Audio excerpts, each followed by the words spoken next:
Like, Caitlin Clark spent 20 minutes signing autographs. She made her way 2/3 of the arena. She signed literally hundreds of autographs. And if you guys didn't see that game today, there were as many Fever fans as there were Sky fans. One is a record-breaking sharpshooter. The other, a bold powerhouse who calls herself the Bayou Barbie. Caitlin Clark and Angel Reese have turned their rivalry into the biggest drama in sports, fueled by taunts, fouls, and viral moments. Is it growing the game or dividing it? And who will rise above it all? So once again, the god Caitlin Clark came in Brick Barbie's house, scraped her goofy ass even on her off day, and took over her arena, signing autographs. You see, Black Clan, this is what the face of the league looks like, ladies and gentlemen. Caitlin Clark, everybody wanting to get a signature of the most electrifying woman in women's basketball, man. Bricklayer. What happened to Miss Angel Reese? She's all in Indiana during All-Star, and her Reebok campaign, come to your trap, take over your trap. What happened to that? Because it looked like Caitlin Clark went to Chicago and took the city over. It looked like she took the city over. She took your trap over. Caitlin Clark, bro, it was more fans running. They was running down on Caitlin Clark like she was Michael Jordan. It all started long before they were professional headliners. Clark, the sharpshooting phenom from Iowa, and Reese, the dominant force of LSU, were already household names in the world of college basketball. Their paths were destined to cross, and when they did, it was explosive.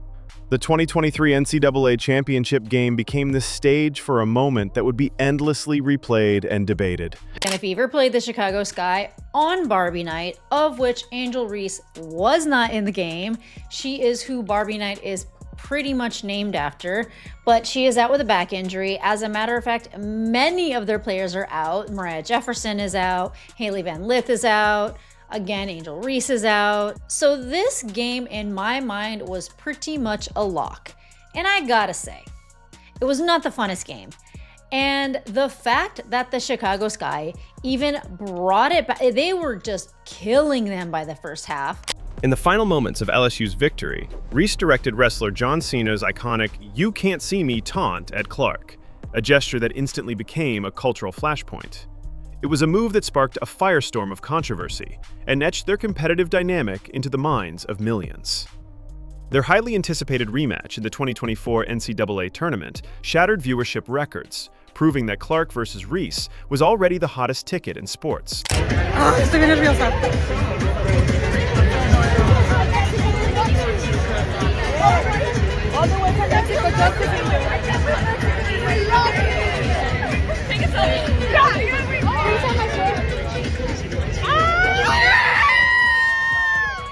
The transition to the WNBA was seamless, and the hype surrounding their arrival was unprecedented. Clark, the #1 draft pick, and Reese, a top 7 selection, didn't just join the league, they immediately began to reshape it. The Caitlin Clark effect was instantaneous, with ticket sales for the Indiana Fever skyrocketing. Similarly, Reese's arrival in Chicago created a surge in interest and attendance for the Sky. Later, you can never do this in Indiana or in any arena, because we don't come to see you, bricklaying sloth. Caitlin Clark is the official owner of Chicago, man. It's time that y'all build a Caitlin Clark statue in Chicago in front of the Chicago Sky Arena, man. Because Clark just comes over and takes over the arena with all the dozens and dozens of people, boys, girls, everybody wanting to see the god Caitlin Clark, ladies and gentlemen. Their impact on the league's finances has been nothing short of staggering. Merchandise sales have seen a massive 1,000% increase in player-specific items, with Clark and Reese leading the charge. Games featuring either player have become national television events, drawing millions of viewers, shattering previous viewership records for the league. Was just on another level today, man. Oh my goodness. I'm talking about the hustle, the steal, the drive, the shot making, the making the threes. Fam, it was just really Really a dominant performance from her, man. Really looking like one of those superstars. All right, she looked like a pure superstar today, man. However you want to chalk it up. All right, had 35 points. 35 points. Their professional matchups have been every bit as intense as their college battles, filled with a physical edge that keeps fans on the edge of their seats. The drama has followed them, with several moments escalating the narrative of their fierce competition. One of the most talked about incidents involved a flagrant foul by Chicago's Chinity Carter on Clark, a play that saw Reese enthusiastically cheering from the bench, adding fuel to the fire. The Chicago Sky getting their asses blown out by 40, it's just another shining example of the delusion that runs through the WNBA. Like, some players in the WNBA really truly believe that they play basketball on like skill on par level as men in the NBA. These women in the WNBA are a Bush League junior varsity high school basketball team. It would be one thing if like you're shooting and your shots just weren't falling and your percentage was just like low for the night. But this is just absolutely an embarrassing display of what is described as the best of the best level of basketball. In a later game, the tables returned when Clark herself was called for a flagrant foul on Reese after a hard play, leading to a heated on-court confrontation where Reese immediately got in her face. These flashpoints are more than just isolated incidents. They are chapters in a building saga of two competitors who refuse to back down. And like, by the way, like, people didn't know whether or not Caitlin was playing that game until the very end. There are hundreds of fans that were there to see Caitlin Clark play on the off chance Caitlin Clark would be able to sign something.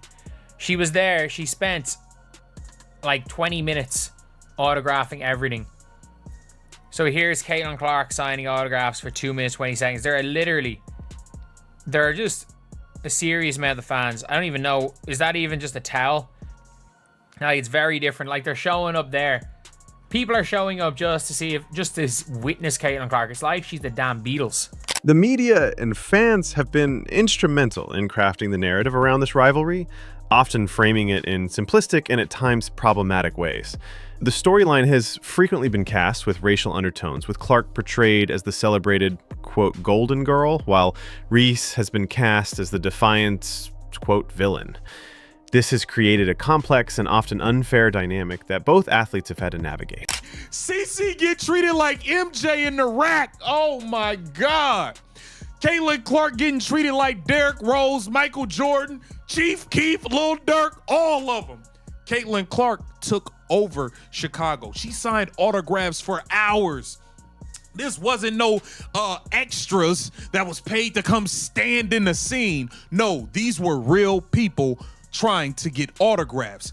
And then we got Ice Cube bombing on Angel Reese, talking about, man, she's not worth the money that Caitlin Clark was worth. Caitlin Clark unlocked millions for the WNBA. Oh, Reese has spoken out about the targeted harassment she has received from some corners of the internet, highlighting the darker side of this intense spotlight. It's a narrative that echoes past sports rivalries where race became an unspoken part of the story, a detail that has been dissected by media analysts and even the players themselves. Squad, everybody. Kelsey Mitchell dropping a 35-piece right on y'all domes. Aaliyah Boston out there Boston marketing. Michaela Timpson, our rookie, out there giving y'all the business. A Chicago Sky Goon Squad. When Bricklayer Reese plays, y'all lose. When the Sloth doesn't play, y'all lose. When Ariel Atkins plays, y'all lose. When she doesn't play, y'all lose. When Haley Van Lith plays, y'all lose. When she doesn't play, y'all lose. But ever since the Chicago Sky Goon Squad drafted Bricklayer, I spaced too far apart Reese, y'all ain't did shit.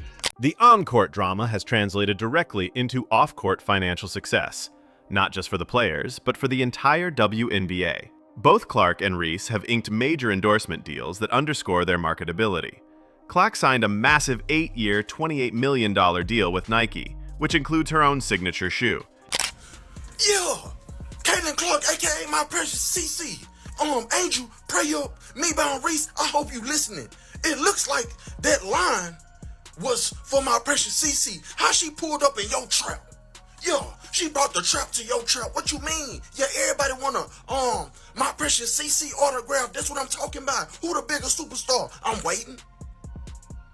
Who the face of the league? I'm waiting. I know. Caitlin Clark is the Caitlin Clark effect. The CC effect. My precious CC, we here. She there. Real time, she injured. You hear me? She rehabbing. And everybody, hey, CC, hey, oh my God, you are amazing. Okay. Not to be outdone, Reese has secured a multi-year deal with Reebok, also with a signature shoe on the way, a partnership heavily influenced by her relationship with basketball legend and Reebok executive Shaquille O'Neal. The disparity in a reported offer from Ice Cube's Big Three League, where Clark was allegedly offered a significantly higher amount, further highlighted the different commercial perceptions of the two stars. Angel Reese is not injured, everybody. She's just trying to sit out because she sees Caitlin Clark sitting out, and Clark gets the attention with people saying, oh, the Fever play this way when Clark is playing, and then they play this way when she's not playing. So Bricklayer Reese is like, let me sit out too, so they can talk about how the Sky play when I'm playing and not playing, man. Because Clark lives rent-free in her empty-ass head. She tried to do everything that Clark does. We said we're watching women's basketball because of Caitlin Clark, and Angel Reese gets up there and says, no, they're watching because of me too. A surprising new chapter in their shared story unfolded with the controversial decision to leave both Caitlin Clark and Angel Reese off the 2024 U.S. Olympic team. While both players handled the omission with grace, their absence became a major talking point across the sports world. In a poetic twist, they would go on to lead the WNBA All-Stars to a decisive victory over the U.S. Olympic team. In that game, Clark showcased her elite playmaking with 10 assists, while Reese recorded a historic double-double, becoming the first rookie to achieve the feat in an All-Star game. Their performance was seen by many as a powerful statement, a clear demonstration of their elite talent on a national stage. But perhaps the most telling moment in their rivalry unfolded when neither of them even touched the court. In late July 2024, the Fever traveled to Chicago to face the Sky.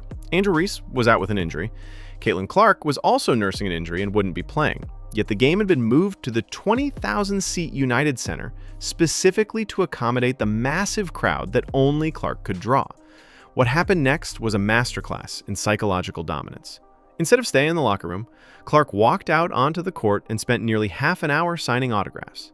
She transformed a road game in her rival's city into her own personal fan convention, a move that spoke volumes without her scoring a single point. This wasn't just about signing autographs, it was about who was asking for them.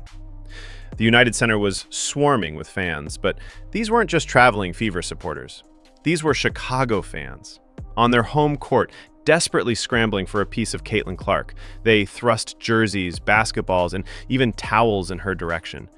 One fan even tried to get her to sign Chicago Sky merchandise, which she politely declined, showing a level of brand loyalty that was as sharp as her three-point shot. Meanwhile, Angel Reese was sidelined, forced to watch as her city's fans lost their minds over her biggest rival. It was a complete takeover, proving Clark's influence transcends team allegiance and geography. While Clark was holding court with the fans, her team was delivering a statement on the hardwood. With Clark on the bench, her teammate Kelsey Mitchell erupted for a stunning 35 points, leading the Fever to a crushing 93-78 victory. This wasn't just a win, it was a demonstration of the culture Clark has helped build. The Fever proved they were a deep, formidable team, not just a one-woman show. The Sky, playing without Reese, looked lost. They committed 23 turnovers and shot a dismal 20% from three-point range. The game exposed the different trajectories of the two franchises, one thriving around its superstar's gravitational pull, the other struggling to find its footing. The Chicago incident was a perfect snapshot of a much larger phenomenon, backed by staggering data. Clark's impact is quantifiable and unprecedented. Her jersey became the second best-selling basketball jersey in America, not just in the WNBA, but in all of basketball, trailing only Stephen Curry. Games featuring Clark average nearly 1.2 million viewers, almost triple the viewership of other WNBA games. Attendance numbers explode wherever she goes. In cities like Atlanta, crowds have leaped from an average of 3,300 to over 17,500 when Clark is in town. In Washington, that number jumped from under 5,000 to over 20,000. She isn't just a player. She is an economic engine, single-handedly elevating the league's fortunes. What happened in Chicago was bigger than one game. It was a cultural moment that perfectly illustrates the difference between being a star and being a phenomenon. Clark didn't need to score 30 points or hit a logo three. She simply had to show up. Her presence alone bent the entire reality of an NBA arena in her rival's hometown. That is a level of influence that few athletes in any sport ever achieve. It's the kind of power that makes you the main event, even when you're sitting on the bench in street clothes. It proved that some players don't just play the game, they become the game itself. Friend or foe? In the end, the label is almost irrelevant. The undeniable competitive fire between Caitlin Clark and Angel Reese is the engine driving the WNBA to unprecedented heights. They are two phenomenal athletes whose careers are now, and will likely forever be, intertwined. They have both publicly stated their respect for each other's game, but on the court, that respect is forged in the heat of intense competition. They are not just playing basketball. They are part of a larger cultural moment, a story that has captured the attention of the world. As they continue to battle, they aren't just chasing wins and championships. They are building a legacy, not just for themselves, but for the future of women's sports. And for fans, the biggest win of all is getting to watch it happen.